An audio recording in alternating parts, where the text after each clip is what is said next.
Up next, we set our sights on showing you how to determine if your putting grip is aligned correctly. It's important to get a grip on in a timely fashion for the Champions Tour professionals and for you at home if you want to put one of those custom grips on. However, even more importantly, you want to get that grip on squarely. With us now is Dr. Lanny Johnson, who's joined us here on Champions Tour Learning Center before.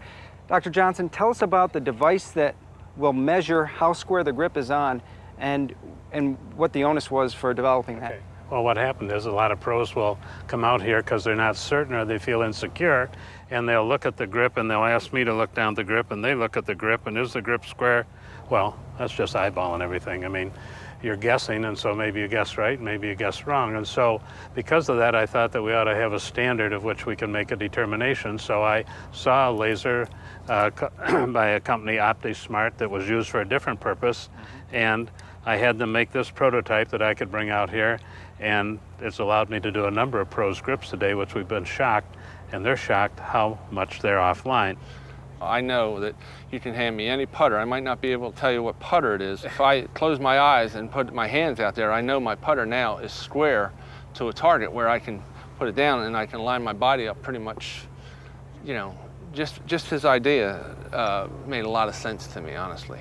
We know from tests we've done on over 100 PGA pros on the Science in Motion machine, we know that alignment is the #1 thing, and how you bring it back square. Well, if I start out several degrees wrong here, I've got to manipulate the putter to bring it back straight. Well, can I manipulate it the same way every time? So if I'm lined up like this and the grip's not right and I'm not right and I don't know where I'm in space, and then I've got to do something like, I'm exaggerating, something like this, I'm going to be pretty lucky if I make one.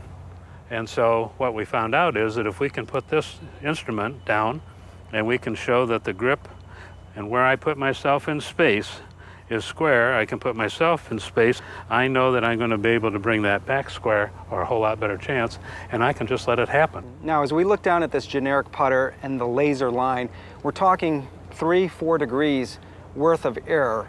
What does that translate into in, say, a 10-foot putt? Yeah, well, if you got 4 degrees of error and you take it through that space on a 10-foot putt, you may be as much as 18 to 24 inches out to the right. So what do you have to do? You're going to have some gymnastics to bring it back, and you won't know you're doing that because your body wants to be rectified. And so your body will do it, but can it do it perfect every time? Not as well as if you have it square, square, and I'm square, and now I got some confidence. So you can't just walk up and eyeball it. They say like a surgeon can, in surgery, can guess in orthopedics maybe within 1 degree. I said guess. Well, you'd like to navigate this so you weren't guessing so that we could get it perfect. So that the way the laser does it shows that, and it's kind of surprising when we look down at it and see the difference.